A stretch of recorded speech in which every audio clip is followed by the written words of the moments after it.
Cette vidéo est la deuxième partie de cette série sur les lieux de tournage avec des trains. Avant de regarder la deuxième partie, allez regarder la première partie, puis revenez voir celle-ci ensuite. C'est bon? C'est fait? Alors on peut commencer.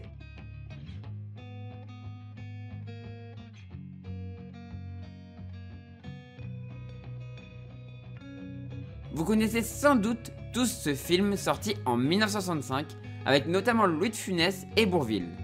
Dans la scène qui nous intéresse, on y voit Bourvil en voiture poursuivi par Louis de Funès. Bourvil passe un PN en train de se fermer alors que Louis de Funès reste bloqué. C'est une scène culte, notamment grâce à l'excellent jeu d'acteur de Louis de Funès. Cette scène a été tournée à Sainte-Roseline, dans le Var, au PN 1 de la ligne des Arcs à Draguignan. Une ligne ouverte par le PLM le 18 octobre 1864. Elle a malheureusement fermé à tout trafic en 1990 entre Sainte-Roseline et Draguignan.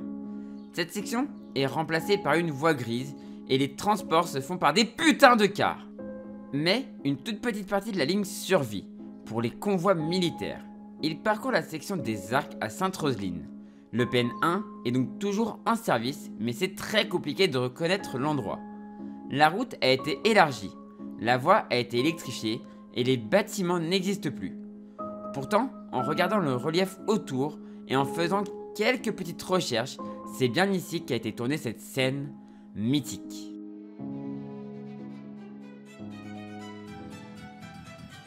Encore du Louis de Funès, mais cette fois-ci dans Le Petit Baigneur, un film sorti en 1968.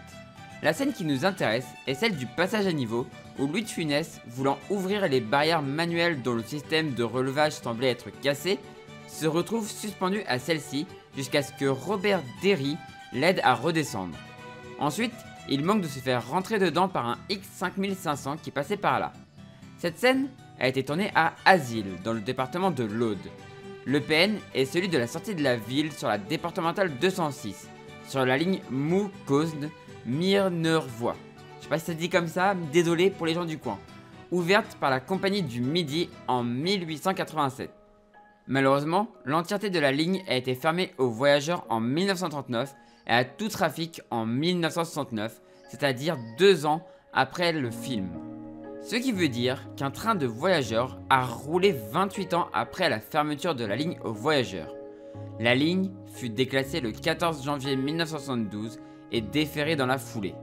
A l'heure actuelle, l'endroit du tournage est difficile à reconnaître, car la route qui faisait une courbe pour passer la voie ferrée au plus court a été réduite à une simple ligne droite. On voit quand même le tracé de l'ancienne route couper le tracé de l'ancienne voie ferrée. Par contre, plus de barrières, plus de maisons de garde-barrière, et même le puits où la garde-barrière réouvre miraculeusement le PN avec à la fin de la scène a été rebouché. Mais il est sûr que c'est bien ici que cette scène a été tournée.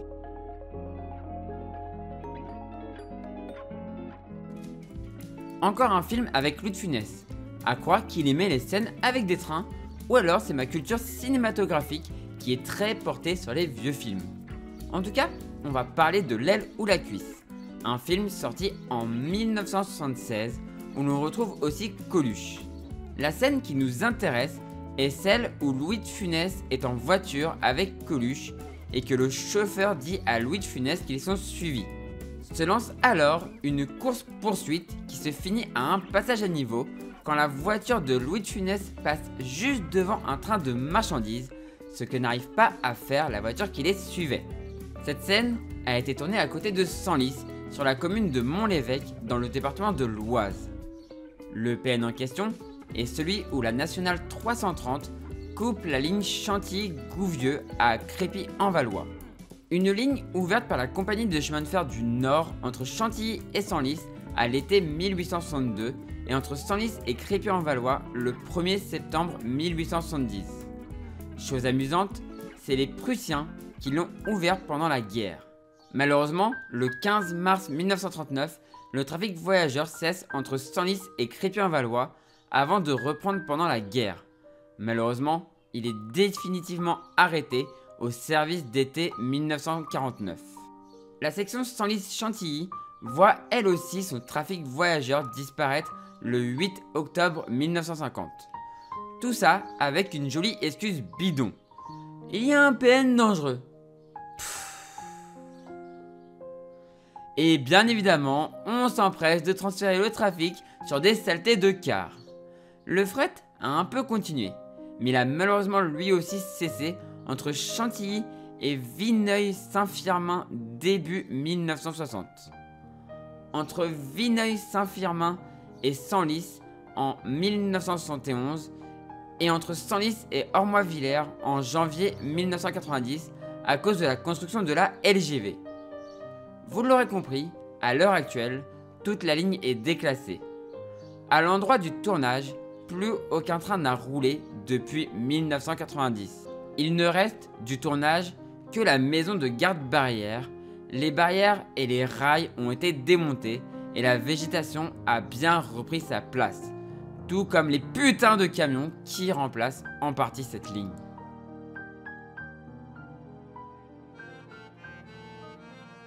Attendez une minute, ça c'est le TGV. C'est une belle machine, hein. Ça marche plutôt bien dans les courbes. Par contre, en ligne droite, ça se traîne un peu. Cette réplique sort du film Taxi 3, film sorti en 2002 et troisième opus de la série Taxi. La scène qui nous intéresse est celle où Sami Nasri, qui a auparavant embarqué Sylvester Stallone, dépasse le TGV. Cette scène a été tournée à Mirval en Occitanie, à l'endroit où la D116 longe la ligne Tarascon à 7. Une ligne ouverte par des compagnies privées entre Sète et Montpellier le 8 mars 1839, Nîmes-Beaucaire le 19 août 1840, le 9 janvier 1845 entre Montpellier et Nîmes, et enfin entre Tarascon et Beaucaire le 17 janvier 1852. Elle rejoindra la PLM en 1857. La section 7 Nîmes est électrifiée en 1500 volts le 31 octobre 1947, tout comme la section Tarascon-Nîmes qui sera électrifiée le 11 mai 1960. A l'heure actuelle, pas grand chose a changé par rapport au tournage. La voie est toujours en place et on voit toujours des TGV passer en vitesse de ligne classique, mais aussi des TER et des fret. La route n'a pas bougé non plus et vous pouvez aisément reconnaître le lieu sur Street View ou en y allant. Perso, je suis un grand fan de cette série et cette scène, même si je sais que le TGV ne roule qu'à 160 km/h, est une de mes préférées.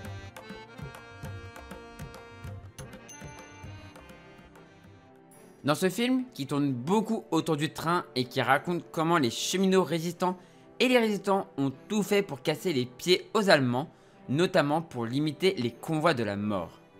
Pour ce film, on va surtout parler des lignes où il a été tourné, plutôt que des scènes précisément. Une partie du film a été tournée sur la ligne Plouaret à Lannion en Bretagne, une ligne à voie unique ouverte par la Compagnie des chemins de fer de l'Ouest le 13 novembre 1881 et électrifiée en 25 000 volts le 15 juin 2000. Elle voit aujourd'hui passer des TER. Une autre ligne qui a servi, c'est la ligne Paris-Brest, ouverte de Paris à Versailles en 1840, puis jusqu'à Chartres en juillet 1849. La ligne arrive à Rennes en mai 1857, puis elle atteint Guingamp en septembre 1863, avant d'arriver à Brest en 1865. Elle est électrifiée entre Paris et Le Mans en 1500 volts en 1937, puis en 25 000 volts le 26 septembre 1964 pour la section Le Mans-Laval, le 1er juillet 1965 pour Laval-Rennes, le 23 avril 1987 pour Rennes-Saint-Brieuc, avant que le reste ne soit électrifié le 12 septembre 1989. La ligne voit aujourd'hui passer du fret, des TGV, mais aussi des TER. Les scènes du film ont été tournées à Trégrom et à Saint-Brieuc. À Saint-Brieuc a notamment été tournée la scène de la gare de Chalon-sur-Saône. Enfin, la dernière ligne utilisée est celle de Tours au Mans, une double voie ouverte le 19 juillet 1858 par la Compagnie de chemin de fer de l'Ouest. Elle est toujours en service aujourd'hui et voit passer du fret mais aussi des TER. Le film a quant à lui été tourné à la gare de Château-du-Loir et de Dizay sous Courcillon. Au vu du temps passé depuis le tournage du film qui date de 1946, beaucoup d'endroits ont changé. Mais comme pour la bête humaine, un œil averti arrivera peut-être à retrouver des lieux précis du tournage. Malheureusement, je ne suis pas arrivé sur Google Maps, mais si vous habitez dans le coin, n'hésitez pas à vous lancer dans cette recherche et à envoyer les photos sur mon serveur Discord. Le lien est en description de la vidéo. Voilà, c'est la fin de cette vidéo. Si elle vous a plu, n'hésitez pas à faire briller le pouce en l'air, n'hésitez pas à commenter et à partager. Et si vous n'êtes toujours pas abonné à cette chaîne, n'hésitez pas à vous abonner pour ne rater des prochaines vidéos.